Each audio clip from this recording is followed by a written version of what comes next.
অ্যাটেন্ডেন্সে number আছে, plus হচ্ছে একটা অ্যাসাইনমেন্ট দিতে হয়, সেগুলোর উপর নাম্বার আছে। আপনাদের এইরকম কিছু নাই, কিন্তু আমি আজকে ওদের সাথে কথা বলার পর একটা জিনিস বুঝলাম যে আপনাদের যে আমরা প্রতিটা ক্লাসে যে পড়া বা যে লেকচার গুলো দেই, আই থিঙ্ক যে এ- এক মিনিট একটু।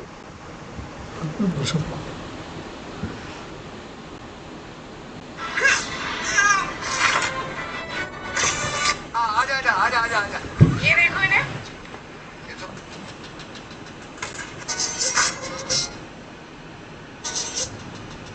आजा आजा आजा आजा आजा ये देखो इन्हें ये तुम तीनों क्या पहन के क्यों अच्छे नहीं लग रहे क्या रंग बिरंगे कपड़े ऐसा लगता है किसी ने पान खा के थूक दिया हो और तेरे क्या कपड़ों पे बच्चे चेस खेलेंगे जा वहाँ चली जाती ऐसा भी क्या हो गया अच्छे तो लग रहे हैं और तुम हमें शानू जी से मिलवाओ तो सही शानू जी से मिलोगी ताकि वो अपना धंधा बंद कर दे भीड़ में आकर तितर बितर हो जाओ चलो जा তো যেটা হচ্ছে যে আপনাদের ক্লাসে যেটা হয়, যেহেতু পরীক্ষার খুব বেশি টাইম নাই, কিন্তু शानू मैडम ने इसकी शादी के बाद প্রতিটা ये ক্লাসে প্রিভিয়াস ক্লাসে যেটা পড়া হয় সেই বিষয়টা নিয়ে আমরা একটু আলোচনা করব ক্লাসে। তো সবাই मेरा মোটামুটি नाम है लाला ওটার प्रसाद मुखर्जी প্রিপারেশন নিয়ে আসবেন, एक এটা ही হচ্ছে एक বড় होने वाली কথা। कल সাথে যেটা হয় আপনাদের একসাথে দুটো কাজ হয়ে যাবে, এক হচ্ছে কিছুটা আইডিয়া নিয়ে ফেলা। গত ক্লাসে আমরা কি নিয়ে আলোচনা করেছিলাম?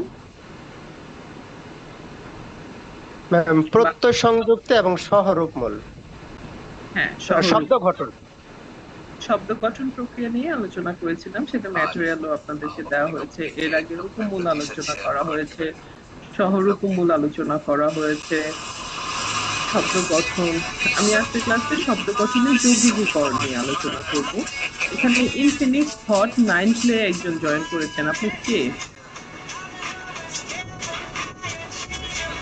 জি স্যার, আনোয়ার আজাদ। আনোয়ার আজাদ, তুমি রিনেম করেন নাই কেন নিজে? রোল দিয়ে প্রথমে রোল লিখবেন। আপনি যে ইনফিনিক্স, যেটা হচ্ছে যে এটা কি কোনো মোবাইলের নাম্বার, মোবাইলের ইয়ে? জি ম্যাম, এটা করতে ভুলে গেছে ম্যাম। তুমি কি ক্লাসেও নাই, জয়েন করে চলে গেছেন? এটা কনফার্ম করতে পারছি না। আচ্ছা, আমি রোল কল করলে বোঝা যাবে। আমি রোল কলটা করছি। Yoshida grew old, but he never forgot. He built a massive suit of adamantium armor and sought one thing: hello, Logan's আসসালামু healing আলাইকুম ma'am. factor. In their final হ্যাঁ, confrontation, ওয়ালাইকুম Yoshida আসসালাম। sliced off আপনার নাম? Wolverine's claws in one হ্যাঁ, আমার brutal নাম strike Anwar Azad and ma'am. began draining his আপনি regenerative power. রিনেম করেন নাই Logan কেন, was আর left এতক্ষণ weakened, কথা বলেন নাই কেন? aging, mortal. আর In মিউট করা Logan, we ছিল see তো, the আর আমার consequences of that অফিসে এই damage, জন্য একটা but Wolverine's কাজ mutation runs deeper করছিলাম, than এই জন্য anyone আর কি realized.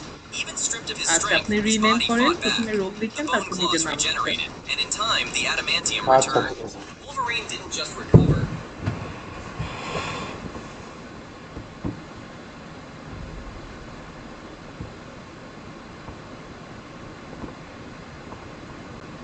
ওকে। সারোয়ার হোসেন 1, জি ম্যাডাম। 2 মিম কাজী, 3 আনোয়ার হোসেন আজাদ। জি ম্যাম, আমি ঠিক আছে। আপনি তো রিনেম করেন নাই, রিনেম করার পর আপনার রোলটা আমি নিচ্ছি। 4 ফজলুর রহমান, 5 মেহজাবিন উম্মেহানি আখি, 6 Mohammad Rakib Hossain, 7 Tania Afrin, Wolverine didn't. 8 Imran Hossain, 9 Rafiqul Islam, yes ma'am. 10 রশিন বিনতে জামাল, 11 আমিনা আক্তার নিপা, 12 সালেউদ্দিন আহমেদ, 13 সুজন মোল্লা, 14 সানাউল্লাহ, ইয়েস ম্যাম। 15 স্বপ্না আক্তার, 16 জানিয়া রহমান, 17 শারমিন আক্তার তারানা, 18 নুসরাত জাহান, প্রেজেন্ট ম্যাম। 19 শিমু আক্তার,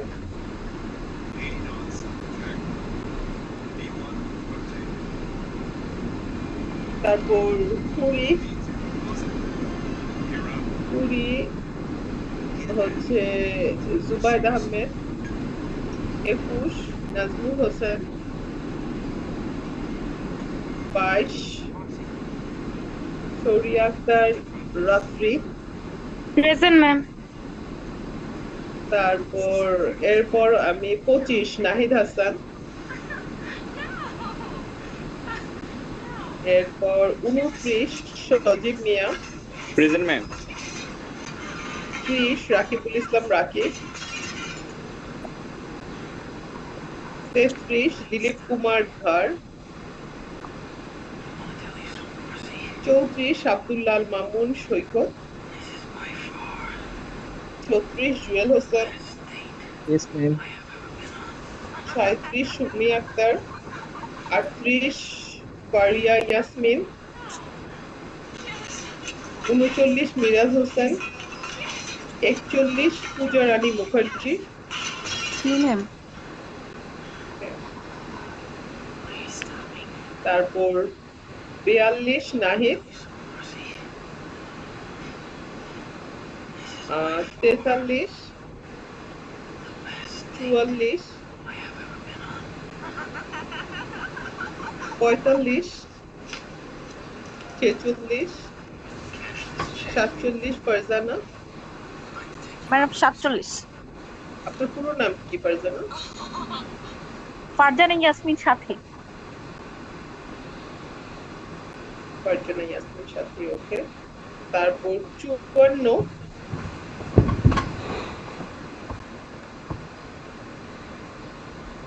55 দীপ্তি। জি ম্যাম। তো পুরো নাম কি দীপ্তি? দীপ্তি রানী চক্রবর্তী। ম্যাম সুমাইয়া হোসেন। 54 54 হচ্ছে সুমাইয়া হোসেন ম্যাম। হোসেন।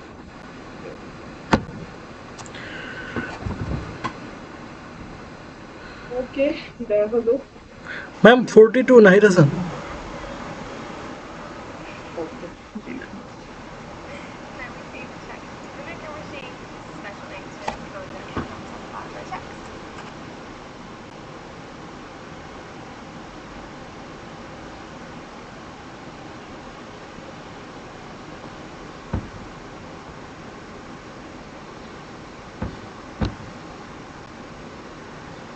এখানে যে বিষয়টা সেটা হলো যে আমরা লাস্ট ক্লাসে যে পড়েছিলাম বাংলা শব্দ গঠন নিয়ে।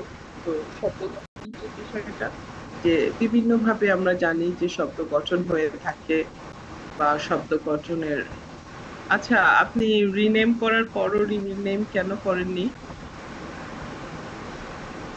আনোয়ার আজাদ? ফোনটা নতুন কিনছি তো আমি সেটিংটা ঠিকমতো বুঝতেছি না, এজন্য ম্যাম আমি ক্লাস শেষে পরে এটা ইয়ে করে নিয়ে নিব। আচ্ছা, আমি আপনাকে রিমুভ করেছি, বাট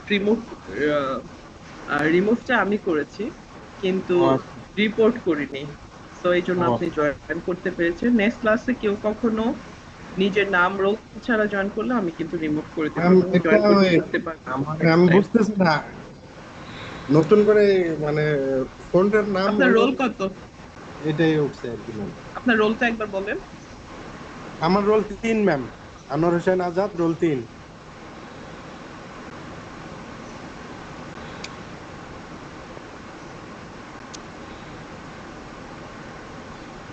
ম্যাম আপনি কি আমাকে শুনতে পাচ্ছেন? হ্যাঁ, শুনতে পাচ্ছি। Thank you ma'am. Okay, Anwar Hossain Azad আমি রিনেম করে দিলাম। নেক্সট টাইম এভাবে রিনেমে জয়েন করবেন। যে আচ্ছা, বিষয়টা সেটা হচ্ছে যে আমাদের অনেক সময় দেখা যায় যে বিভিন্ন ভাবে আমাদের শব্দ গঠন করে। তো এর মধ্যে যৌগিকীকরণ হচ্ছে একটা concept, compounding is a process. তো আমাদের বাংলা ভাষা সহ পৃথিবীর অনেক ভাষাতেই এই যৌগিকীকরণের মাধ্যমে শব্দ গঠন করা হয়। আর যে শব্দ গঠনটা সাধারণত এই প্রসেস কম্পাউন্ডিং প্রসেসের মাধ্যমে হয় সেটাকে কম্পাউন্ড ওয়ার্ড ও যৌগিক শব্দ বলা হয়। কম্পাউন্ড শব্দের মাধ্যমে যে আমরা কত ধরনের শব্দ গঠন করি এটার কোনো হিসাব নাই। সবচাইতে বড় কথা হচ্ছে যে আমরা যে প্রতিনিয়ত কথা বলি, এর মধ্যে প্রচুর শব্দ, আমরা যেমন ছবি দিয়ে, ছবি ঘর, ছবি মানুষ, অনেক ধরনের মা বাবা, ভাই বোন, আমরা কত ধরনের শব্দ যে যৌগিকীকরণের মাধ্যমে গঠন করে থাকি, আনলিমিটেড। তো অনেক সময় মুক্ত রূপমূলের সাথে বদ্ধ রূপমূল মিলেও যৌগিক শব্দ হয়, যেমন সবুজ পতাকাওয়ালা এরকম। অর্থাৎ একটা যৌগিক শব্দে দুইটা বা তার বেশি ও মুক্ত শব্দ থাকতে পারে, মুক্ত বলতে মুক্ত রূপম।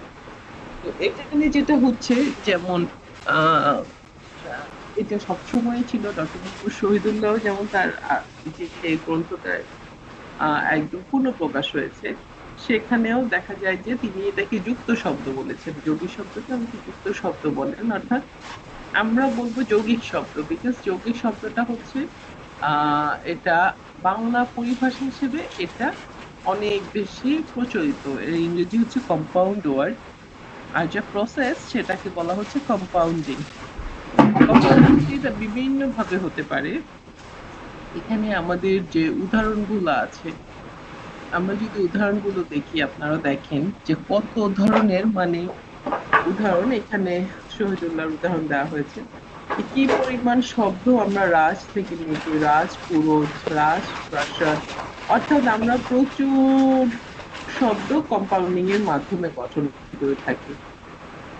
এখানে যেমন ডিসন বলেন যে যৌগিক শব্দ হলো দুই বা ততোধিক শব্দের মিলন। ব্লগ এন্ড ট্রেগারও বলেন যে ব্লগ ট্রেগার হচ্ছে যে লিঙ্গুইস্ট যারা বেসিক্যালি মরফোলজির উপর কাজ করেছেন। তো বাংলা ভাষায় যে যৌগিক শব্দের প্রকারভেদ সেটা কয়েকটা ভাগে বিভক্ত, যেমন প্রকেন্দ্রিক, বিকেন্দ্রিক, সংশ্লেষণাত্মক। প্রকেন্দ্রিক কোনটা? যে যৌগিক শব্দগুলো উপাদানের মধ্যে একটির বিশেষ অর্থ প্রকাশ করা হয়। এখানে শিরের অর্থটাই মূল, যেমন গাং চিল, এখানে চিলটা হচ্ছে ফোকাসড। হস্তশিল্প, হস্ত মানে যে কোনো একটি হচ্ছে বিশেষ প্রকাশ পাওয়া যায়। বিকেন্দ্রিকটা হচ্ছে যে দুটো অংশই উপাদানগুলোর ভূমিকা হতে পারে, ভূমিকা এবং উপাদানগুলোর ভূমিকা, যেমন বরফ, শীতল, নীল আকাশ, নীল আকাশ, ছবি আঁকা, একটা ছবি আঁকা, অর্থাৎ দুটোই সমানভাবে গুরুত্ব পাচ্ছে। আর সংশ্লেষণাত্মক কোনটা? যে যৌগিক শব্দের শির উপাদান ক্রিয়া গঠিত অথবা ক্রিয়া থেকে উৎপন্ন হয়ে এসেছে, হস্ত নির্মিত, পদ দলিত, এখানে নির্মাণ করা বা এই ধরনের শব্দগুলো। তা এটা ছাড়াও আছে যেমন ধাতুমূলক যৌগিক, যেগুলো হচ্ছে ধাতুমূলক যৌগিকের উদাহরণ। তবে বেসিক্যালি তিনটা, তো এটা হচ্ছে অতিরিক্ত, আমরা কনফিউশন না করি। তো বাংলা ভাষায় যৌগিক শব্দগুলোর উপাত্ত যদি বিশ্লেষণ করা হয়, তাহলে তিন ধরনের যৌগিক শব্দ পাওয়া যায়। তিন ধরনের যৌগিক শব্দের মধ্যে যৌগিক বিশেষ্য। যৌগিক বিশেষ্য কি? যে যৌগিক শব্দের শির উপাদান বিশেষ্য তাকে বিশেষ্য যৌগিক বলে, যেমন কাঁচা আম। এখানে যেটা হচ্ছে বিশেষ্য ওয়ান যোগ বিশেষ্য ওয়ান, যেমন বাড়ি বাড়ি, হাতে হাতে, ঘরে ঘরে, এভাবে কিছু শব্দ তৈরি হয় যেগুলো হচ্ছে বিশেষ্যই থাকে দুটো।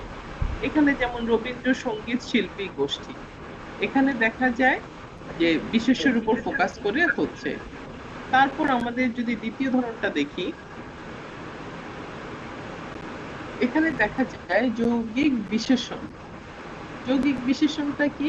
যৌগিক বিশেষণের শির সাধারণত বিশেষণ হয়ে থাকে, অর্থাৎ মূল যে বিষয়টা সে হচ্ছে দেখা যায় বিশেষণ। যেমন পাকা পাকা, কাঁচা কাঁচা, লাল লাল, এগুলো হচ্ছে বিশেষণ জাতীয় শব্দ দিয়ে যৌগিক বিশেষণটা গঠিত হয়েছে। যৌগিক ক্রিয়া কি? যে যৌগিক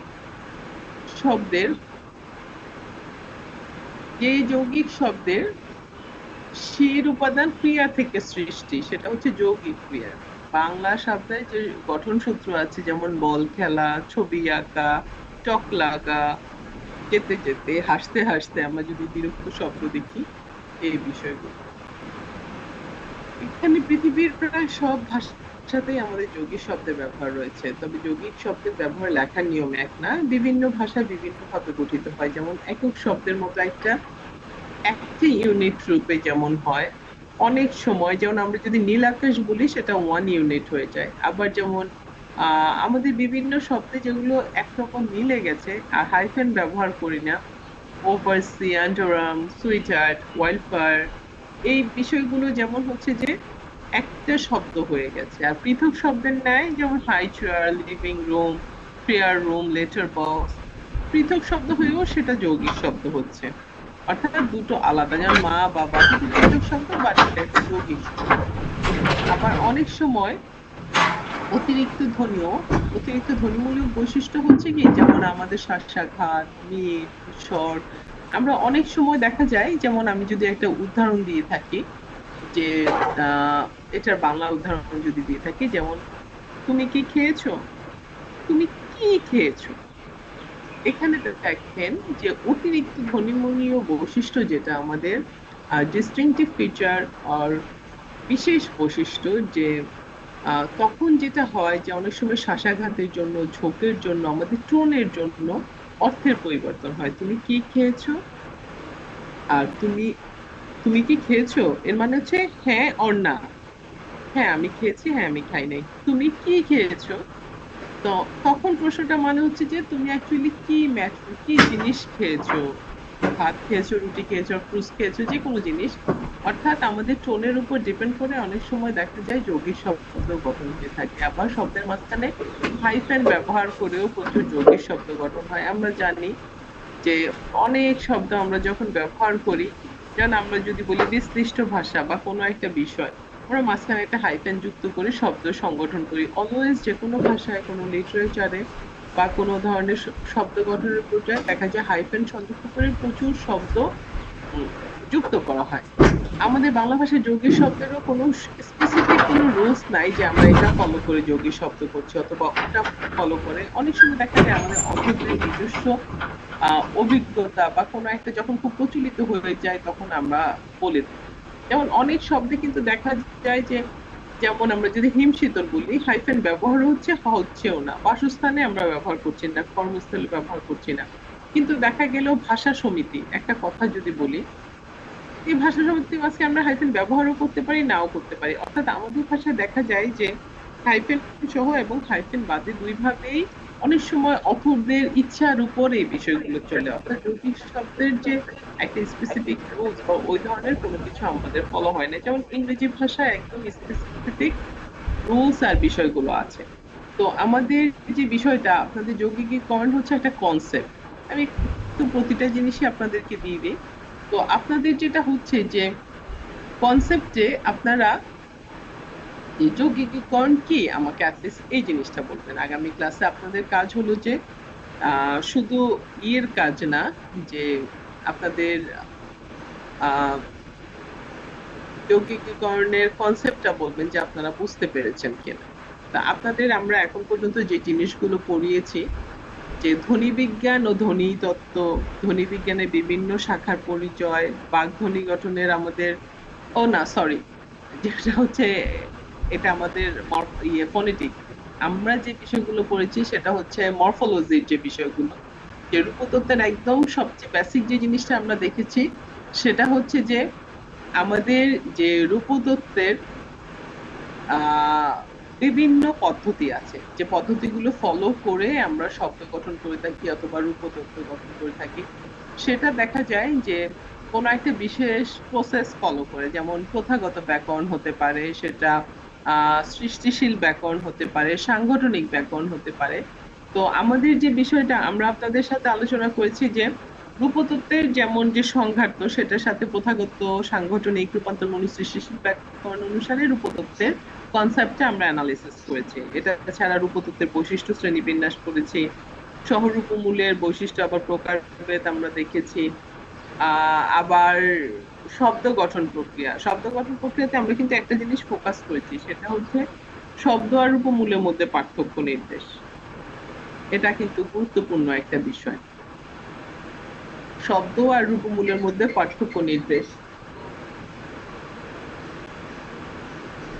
এখন যেটা হয়েছে যে শব্দ আর রূপমূলের মধ্যে পার্থক্য নির্দেশের ক্ষেত্রে আমাদের এটা শব্দ গঠনের প্রক্রিয়াও আমরা এর সাথে পড়েছি।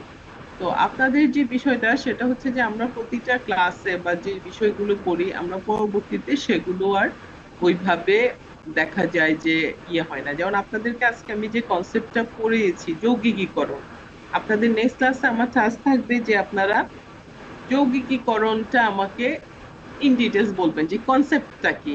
2 মিনিটের প্রেজেন্টেশন থাকবে। আমি যেহেতু ম্যাটেরিয়াল দিয়ে দিব, সো আপনি নিজের মতো করে প্রত্যেকে নিজের মতো করে যৌগিকীকরণটা করবেন, যে কিভাবে আমাদের যৌগিকীকরণ প্রক্রিয়াটা আমাদের বাংলা ভাষায়। তো আপনার মঞ্জুর মোর্শেদ স্যারের বইতে পাবেন, দানিল হক স্যার বইতে পারবেন, রামেশ্বর স্যারের বইতে পাবেন, প্লাস ম্যাটেরিয়ালটা নিয়ে। তো এটা একটা গুরুত্বপূর্ণ বিষয়। আপনাদের নেক্সট ক্লাসে টাস্ক থাকবে যৌগিকীকরণ বিষয়টা, ঠিক আছে? আর এটার সাথে আপনারা একটু আমাকে এটা আইডিয়া দেন, আপনারা যে পড়ছেন, তো সেখানে এই গত ক্লাসের লেকচারটা নিয়ে আমরা আলোচনা করি যে শব্দ আর রূপমূলের মধ্যে পার্থক্যটা আসলে কি, মূল পার্থক্যটা কি কেউ বলতে পারবেন?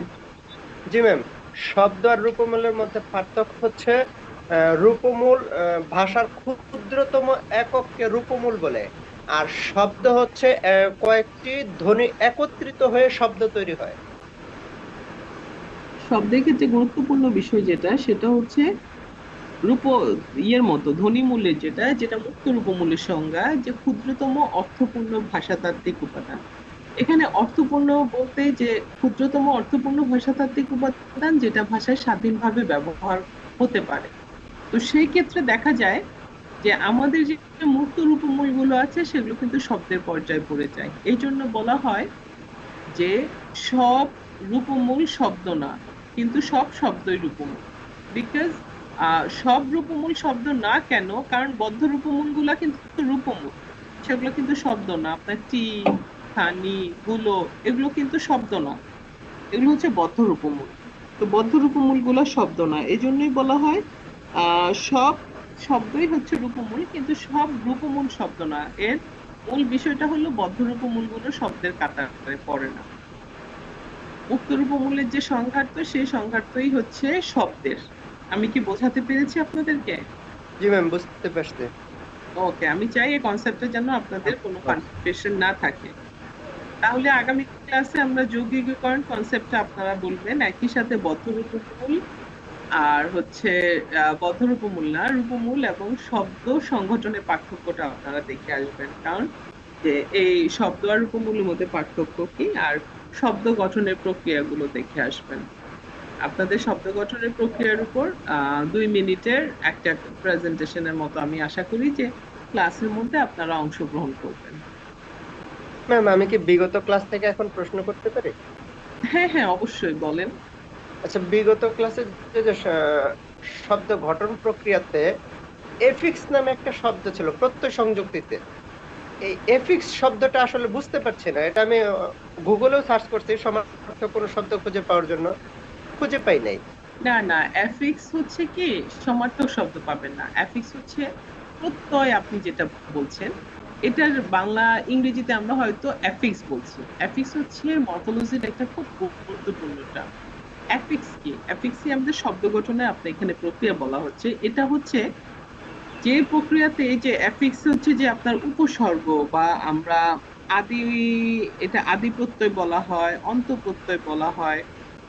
এই যে শব্দের মধ্যে যখন আপনার ধরেন একটা উদাহরণ দিলেন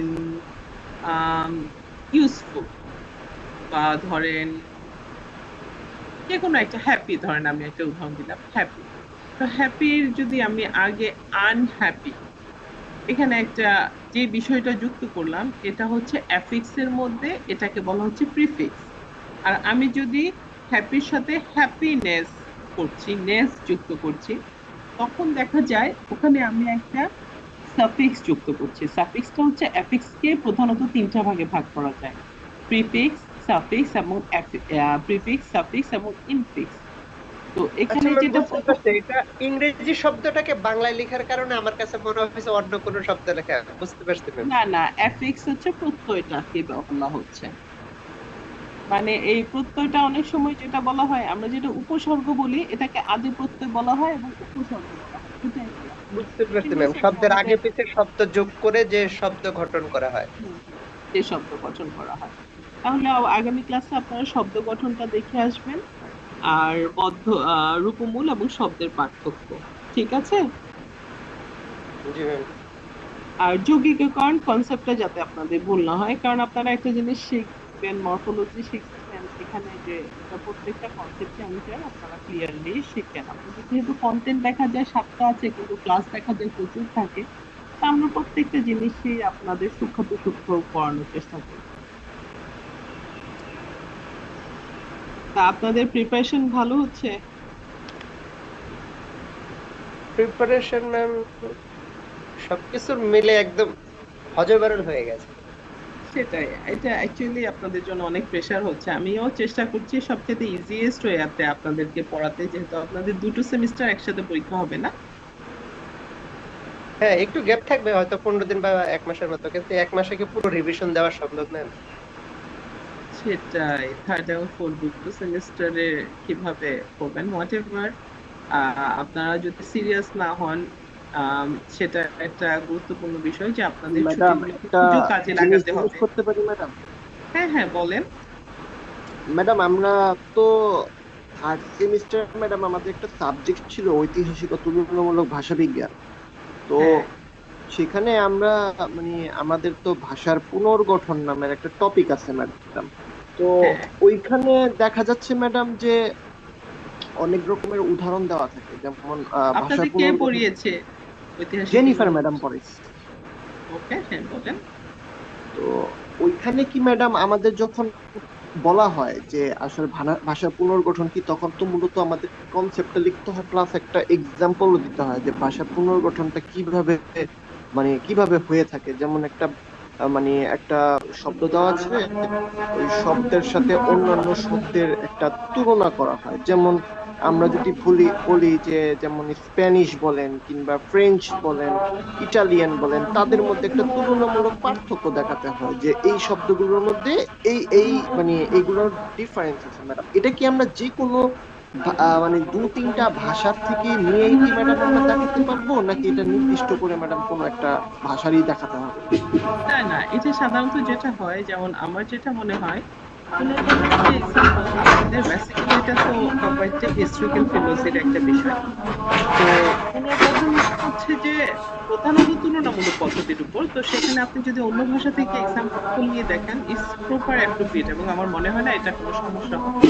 কারণ এটা একটা সায়েন্টিফিক প্রসেস যেটার মাধ্যমে এখন প্রাচীন লিখিত ভাষার বিলুপ্ত বা অজানা ভাষাগুলোর আদি রূপ গঠন করা হয়। তো পুনর্গঠনে এটা তো জানবেন যে ভাষাটা আপনি বলবেন সেগুলোতে কিন্তু একটা স্টার মার্ক দিয়ে দিতে হয়। জি স্টার জি মার্কটা হচ্ছে পুনর্গঠিত ভাষার কৌশল। পুনর্গঠিত কি হয়, ইন্টারনাল আর এক্সটার্নাল দুটো রিকনস্ট্রাকশন হয়।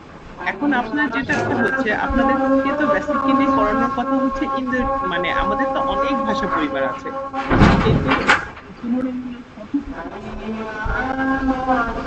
আমাদের বেশিরভাগ ইজি টু টাচ হয় যে আপনার ইয়েতে কি বলে এই ইন্দো ইউরোপীয় ভাষার বিভিন্ন আমরা হয়তো পুনর্গঠনটা দেখাই, সেটা ফ্রেঞ্চ হতে পারে, ইটালি হতে পারে, বা সংস্কৃত, বা যে কোনো, মানে অর্থাৎ শিক্ষক যে কোনোটা নির্দিষ্ট করে দিতে পারেন, বা আপনাদের ওপেন সোর্স থাকা ভালো যে আপনারা যে যার মতো করে পুনর্গঠন বা যেমন ম্যাডাম আমি যদি বলি ম্যাডাম, যেমন আমরা ল্যাটিনে বলি প্যাটার, হ্যাঁ, আমরা ইংরেজিতে প্যাটার বলি, তারপর ওইখান থেকে আসছে আবার ইটালিয়াতে না, পুনর্গঠনের কিন্তু একটা জিনিস দেখেন, আপনাকে কিন্তু পুনর্গঠনে একটা স্পেসিফিক আপনি যে কোনো, যেমন যদি পুনর্গঠন করেন এর কিছু কিন্তু নির্দিষ্ট কিছু প্যারামিটার আছে। প্যারামিটার বলতে যেমন এটা উদ্দেশ্য, ধরেন বিভিন্ন ভাষার সাদৃশ্য বৈসাদৃশ্য বা শব্দগত পরিবর্তনের নিয়ম বা ঐতিহাসিক বিকাশ ধারা, কিন্তু যখন আপনি একটা স্পেসিফিক পুনর্গঠনের এক্সাম্পল ইউজ করবেন, ধরেন আপনি সংস্কৃতের একটা ইউজ করছেন, সেই সংস্কৃত সময়ের পাশাপাশি প্রাকৃততে কি ছিল, সেই পাশাপাশি ধরেন ইন্দো ইউরোপীয় কোনো একটা ভাষা, সেটা প্রাচীন গথিক হতে পারে। অর্থাৎ সময়ও একটা গুরুত্বপূর্ণ বিষয়, আপনাকে ওই দিকে ফোকাস করতে হবে যে আপনি কোন সময়ের একই গোষ্ঠীর ভাষার মধ্যে আপনি ধরেন গ্রিক, লাতিন, সংস্কৃত, বাংলায় 4টা ভাষার কয়েকটা ম্যাটেরিয়াল নিলেন এবং সাদৃশ্য বৈসাদৃশ্য একটা সময় দেখালেন। সংস্কৃতের সাথে লাতিন আর গ্রিক হতে পারে, আবার লাতিনের সাথে ইংরেজির হতে পারে। তখন একটা ভাষারই হিস্টোরিক্যাল পার্সপেক্টিভে আপনি দেখালেন, অর্থাৎ ইন্টারনাল আর এক্সটার্নাল দুই ধরনের বিষয় আছে। আমি বুঝাতে পেরেছি কিনা জানেন? ধরেন আপনি যদি ভাষাগুলো সমজাতীয় ভাষার ধ্বনি সাদৃশ্য বা পার্থক্য বুঝেন, তখন আপনি লাতিন, ফ্রেঞ্চ, ইংরেজি, জার্মান ভাষার কম্পারেটিভ একটা দিতে পারেন, যে ধ্বনিগত তুলনাটা দেখাচ্ছেন। আবার ধরেন আপনি এখনকার কোনো একটা হিস্ট্রি দেখাতে যাচ্ছেন, যে বাহ্য পুনর্গঠন বা কোনো এখনকার যে ভাষাগুলো আছে, ধরেন বাংলার সাথে কম্পেয়ার করলে আপনি হিন্দি, উর্দু, এখনকার ফার্সি, মানে এই সময় আর আদি রূপ দুটো বিষয় আছে। একটা হচ্ছে হিস্ট্রিক্যাল পার্সপেক্টিভে, আর একটা হচ্ছে কম্পারেটিভ। ধরেন বাহ্য পুনর্গঠনটা কি জন্য হয়? ধ্বনি পরিবর্তনে আমরা কোনো নিয়ম আবিষ্কার করি, অথবা ভাষাগত সম্পর্ক বা ভাষা গোষ্ঠীর হয়তো আমরা নির্ধারণ করছি।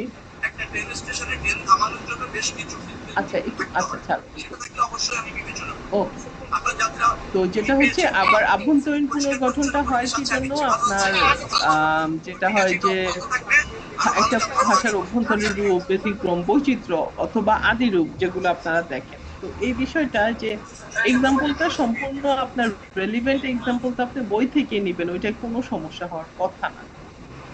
এবং খুব ইন্টারেস্টিং একটা টপিক আপনাদের। আমার খারাপ লাগছে আপনাদের একসাথে অনেক প্রেশার হয়ে যায়, তবে আমার সাজেশন থাকবে আপনারা যখন যে কোর্সটা পড়েন সাথে সাথে সেটা সলভ করে ফেলবেন, নোটস করে ফেলবেন, তাহলে আর আপনাদের এই ধরনের গ্যাপ গুলো থেকে যাবে না। এটা একটা বিষয়। বা টিচারের সাথে পরবর্তীতে কন্টাক্ট করা আবার ক্লাস করা টাফ হয়ে যায়। এটাই ম্যাডাম, যে আমরা যে মানে ভাষার পুনর্গঠনের যে ব্যাপারটা যে বললেন না ম্যাডাম, যেটা স্টার ব্যবহার করতে হয়, ওটা তো ম্যাডাম ব্যাপারটা হচ্ছে এরকম যে ওই স্টারটা দেওয়া হয় যে এটা হচ্ছে একটা অনুমিত মানে পুনর্গঠিত রূপ, মানে ওটা যে ফিক্সড হ্যাঁ, হবে তা না। পুনর্গঠিত রূপগুলোতে স্টার সাইন দেয়া হয়। না ম্যাডাম, ওটা তো আমি একবার ওই যে রামেশ্বর সয়ের বইয়ের মধ্যে পড়ছি যে এটা যে স্টার চিহ্ন দেওয়া হয় এই কারণে পুনর্গঠিত রূপ, যে এটা যে এইটাই যে ছিল পূর্বের রূপটা তা না, এটা একটা অনুমান করা হয়, মানে জাস্ট ইটস আ হ্যাঁ, প্রিডিকশন। অনুমিত রূপ।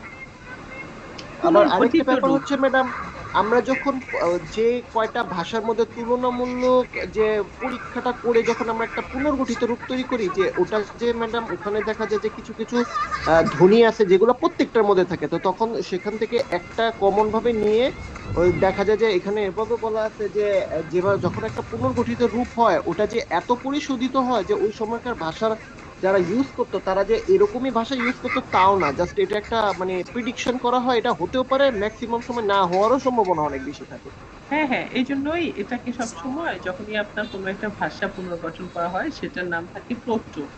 ধরেন আপনার এই যে ইউরোপীয় ভাষা বংশটা কিন্তু আমরা জানি না কোন ভাষা ছিল, আমাদের এতগুলো ভাষার এখন মডার্ন ভাষাগুলোর উপর সে প্রাচীন যে লিটারেচার গুলো আছে, সংস্কৃত, গথিক, জার্মানি, ফ্রেঞ্চ, এই লাতিন, গ্রিক, এই ভাষাগুলোর ওই সময় মানে একটা আপনার এই যে প্রথম জার্মানীয় ধ্বনি পরিবর্তন, আপনার রাসের পর গ্রেম বা যারা করেছেন ভার্নার, গ্রাসম্যান, ওনাদের ধ্বনিগত পরিবর্তনগুলোর কিছু কিন্তু খুব সাইন্টিফিক্যালি মানে অবাক হওয়ার মতো। সেই অষ্টাদশ শতকে ওনারা যেগুলো করেন এখনো এগুলো সাইন্টিফিক মানে সাপোর্ট করা হয়। যেটা হচ্ছে আপনি দেখেন যে কিভাবে ধ্বনি পরিবর্তনটা হলো, ওটার একটা বিষয় দেখানো হয় যে আহ এই ধ্বনিগুলো দেখা যায় অঘোষ ধ্বনিগুলো ঘোষ হয়ে যাচ্ছে, কোনো কোনো ক্ষেত্রে মহাপ্রাণ হয়ে যাচ্ছে, কিছু ক্ষেত্রে তিনি ব্যাখ্যা দিতে পারে না। পরবর্তীতে দেখা যায় সংশোধিত ব্যাখ্যায় আসে যে শ্বাসাঘাত থাকলে তখন সেই ক্ষেত্রে এইটা হচ্ছে, অর্থাৎ ধ্বনি পরিবর্তনের সিস্টেম গুলো দেখানো হচ্ছে। তো যতটা সম্ভব একটা যখন প্রোটো ল্যাঙ্গুয়েজ গঠন করা হয় সর্বোচ্চ চেষ্টা করা হয় ওই রূপটাই আসতে, যে কিভাবে প্রচলিত ছিল কিছু, কিন্তু 100% এটা কখনোই বলা সম্ভব না যে এই ভাষাটাই প্রচলিত ছিল, তবে তার অনেক কাছাকাছি থাকতে পারে অনুমানটা। লিখিত কোনো লিপি না থাকলে ম্যাডাম, লিখিত কোনো লিপি না থাকলে ম্যাডাম তখন এটা অনুমিতই ধরতে হয়, কারণ ওটা তো আমাদের কাছে কোনো প্রামাণ্য দলিল নাই। মানে যেমন ভাষা তো দুই রকমের হয়, একটা প্রাগৈতিহাসিক সময়টা, আরেকটা হচ্ছে যেটা লিপিবদ্ধ। দেখা যায় যে এই প্রসেসটা এই জন্যই দেখা যায়, তো যেটা হচ্ছে যে এই জন্যই পুনর্গঠন পদ্ধতির আমরা যেগুলোর কোনো ডকুমেন্টেশন পাই না, আমাদের কোনো কর্পাস থাকে না কোনো ভাষার, তখনই কিন্তু পুনর্গঠন। এই জন্যই তুলনামূলক ঐতিহাসিক ভাষা বিজ্ঞান এবং ইভেন এটা বলা হয় যে ধরেন ভাষা পদ্ধতিতে যে কতগুলো পদ্ধতির আলোকে করা হয়, তুলনামূলক ঐতিহাসিক ভাষা বিজ্ঞান কিন্তু এখনো অফ নাই এই জন্য ধরেন আমি সাপোজ এখন ওয়ার্ল্ডে চলতেছে যে একটা ডিকেড অফ ইন্ডিজিনিয়াস ল্যাঙ্গুয়েজ, এখন অস্ট্রেলিয়াতে বা এই দেশগুলোতে পুরো 12 বছরের একটা দশক ঘোষণা করা হয়েছে ইন্ডিজিনিয়াস যত ল্যাঙ্গুয়েজ আছে ওয়ার্ল্ডের, আমাদের এই উন্নয়নশীল দেশগুলো সারা ওয়ার্ল্ডের যত, আমাদের দেশেই তো বলা হচ্ছে 44টা বা 47টা ভাষা বা 54টা ভাষা প্রচলিত আছে। সেক্ষেত্রে ইন্ডিজিনিয়াস ল্যাঙ্গুয়েজ গুলোকে প্রিজার্ভ করার জন্য, ডকুমেন্টেশন করার জন্য সারা ওয়ার্ল্ডে মোনাশ বলেন অস্ট্রেলিয়াতে প্রচুর স্কলারশিপ হচ্ছে। তো আমাদেরও ফ্যাকাল্টিজরা অনেকেই দেখা যাচ্ছে ইন্ডিজিনিয়াস এখন করতে যাচ্ছেন, সেটা ফিনল্যান্ডেও হেলসিংকি ইউনিভার্সিটিতেও প্রচুর স্কলারশিপ দিচ্ছে ইন্ডিজিনিয়াস স্কলারশিপ মোটামুটি ভালো।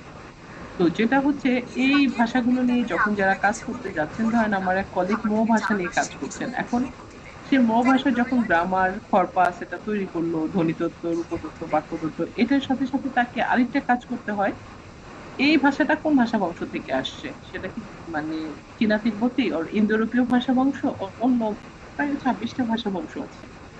আপনাকে কিন্তু তার আমার একটা ল্যাঙ্গুয়েজ প্রশ্ন, ফ্যামিলিটাও আইডেন্টিফাই করে দিতে হয়। বুঝতে পেরেছেন? জি হ্যাঁ বলেন। ম্যাম আমার একটা প্রশ্ন ছিল, হ্যাঁ বলেন। একটা ভাষা কোন ভাষা বংশ থেকে আসছে এটা আমরা কিভাবে নির্ণয় করব? এটা এটা তো জানার খুব কথা ছিল। এটা হচ্ছে যে আপনারা ভাষা বংশ পড়েছেন না? জি জি ম্যাডাম। ম্যাম।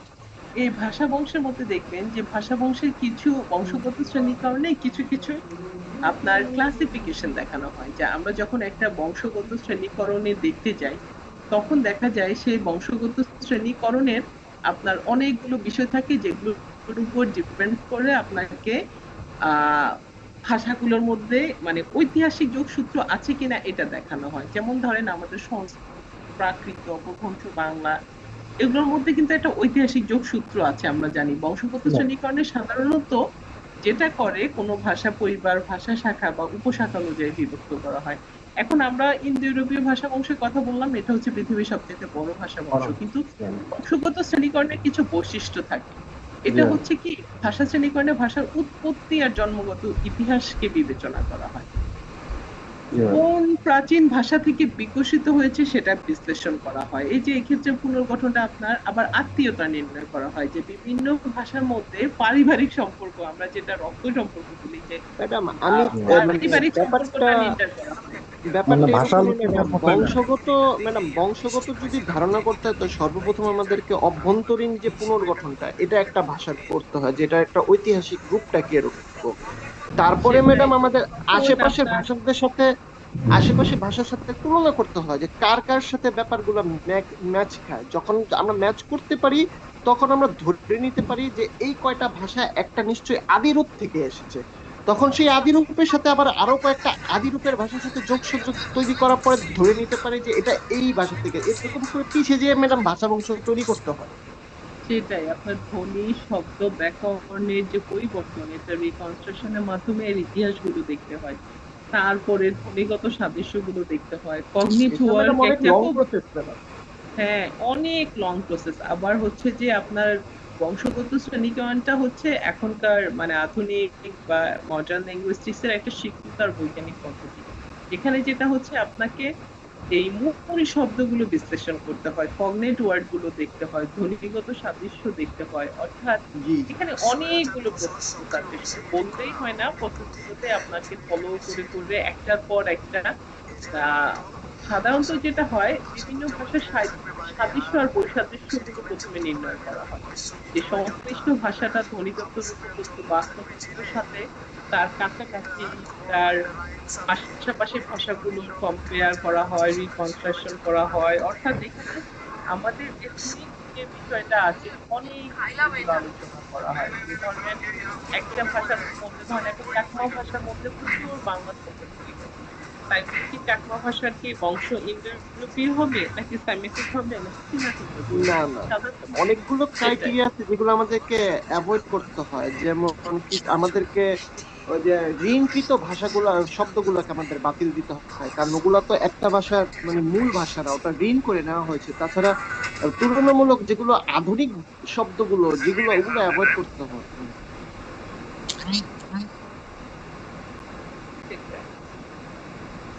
ঠিক আছে ম্যাডাম, ধন্যবাদ ম্যাডাম। আচ্ছা, তাহলে তো আপনার নেক্সট ক্লাসে আপনাদের কাজ হলো আপনারা সবাই কি আচ্ছা দেখে ম্যাম, আসবেন? ম্যাম আমার আরেকটা জিনিস তিনটা টপিক জানার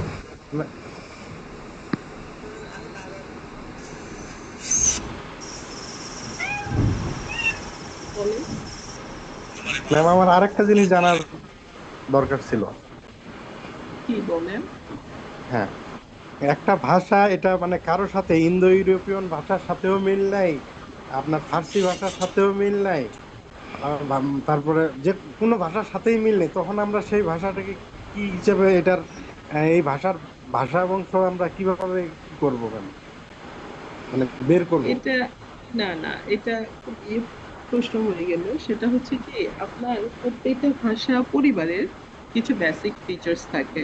সেটা সাইমেটিক ভাষা বলেন, চীনা তিব্বতি বলেন, ইন্দো ইউরোপীয় বলেন, মূল যে কনস্ট্রাকশন থাকে, যেমন গ্রামাটিক্যাল কনস্ট্রাকশন বলেন, মরফোলজিক্যাল বলেন, জি আপনি যখন রিকনস্ট্রাকশন মেথডে ভাষার ঐতিহাসিক দিকগুলো দেখবেন আর ভাষার উপতাত্ত্বিক বিশ্লেষণটা করবেন, তা তো উপতাত্ত্বিক বিশ্লেষণটা করেছেন একটা ভাষাকে কত ধরনের সিনথেটিক বা বিশ্লিষ্ট, সংশ্লেষণাত্মক, ইমপ্রেশনাল বিভিন্ন ক্যাটাগরিতে ভাগ করা। আপনি যখন জি ক্যাটাগরি করে ফেলবেন তখন কিন্তু ইজিলি আপনি ওই ভাষাটার রুট ধরে ফেলতে পারবেন। যে মরফোলজিক্যাল যে টার্মটা আছে সেইটাতে আপনি কি প্রথমে ভাষার ক্লাসিফিকেশনে যখন এটাকে ভাগ করে ফেলবেন যে এটা কোন, যেমন বাংলা ভাষাকে যদি আমরা বলি রূপতাত্ত্বিক দিক থেকে এটা কোন ভাষা কোন ভাষার মধ্যে পড়ে, বিশ্লিষ্ট নাকি সংশ্লেষণাত্মক নাকি কোন ভাষার মধ্যে পড়ে বাংলা ভাষাটা, নাকি সংসপ্ত?